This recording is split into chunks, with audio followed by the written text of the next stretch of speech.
కానీ ఆయనలో నేను ఎక్కువ రోజులు నడవలేదు. అయినా కానీ నాకు తోడు ఉంది.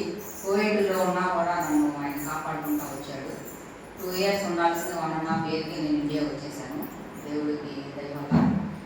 ఇవి ఎలా చెప్తారు ఏంటన్నది కూడా నాకు అంత అవగాహన లేదు. నేను చెప్పాలనుకుని చెప్తున్నాను. అయితే నారాయణలో నేను వర్క్ చేస్తాను.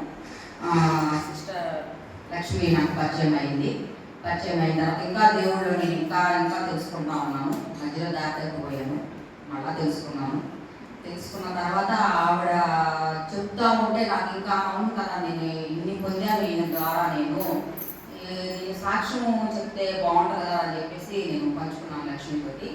పంచుకుంటే సరే అక్క నీకు అవకాశం, ఈరోజు ఇలా అవకాశం ఇచ్చారు నాకు.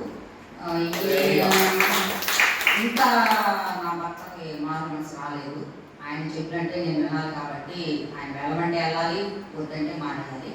ఈరోజు ఏమనుకున్నారో ఏమో తెలీదు. చర్చికి వెళ్తాను కదా, మన 1/2 hour ఉండేది మన క్రిస్మస్ రోజు వెళ్తావా అని అడిగారు.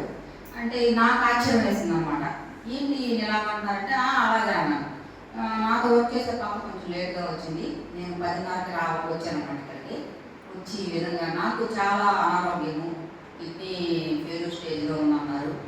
మళ్ళా నేను లక్ష్మికి చెప్పి ప్రేయర్ చేయించుకున్న తర్వాత మళ్ళా వెళ్తే రిపోర్ట్ నార్మల్ అని వచ్చింది.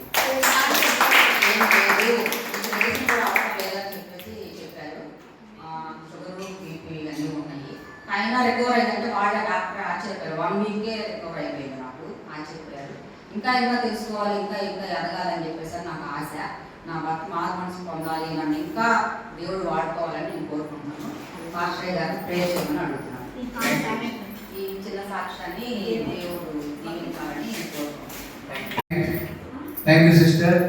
అక్కగారు మంచి సాక్ష్యం చెప్పారు, అద్భుతమైనటువంటి సాక్ష్యము. దేవుడు వాళ్ళు మారు మనసు పొందించినందుకు కృతజ్ఞతగా మరొకసారి చప్పట్లు కొట్టి దేవుడు థ్యాంక్ యూ.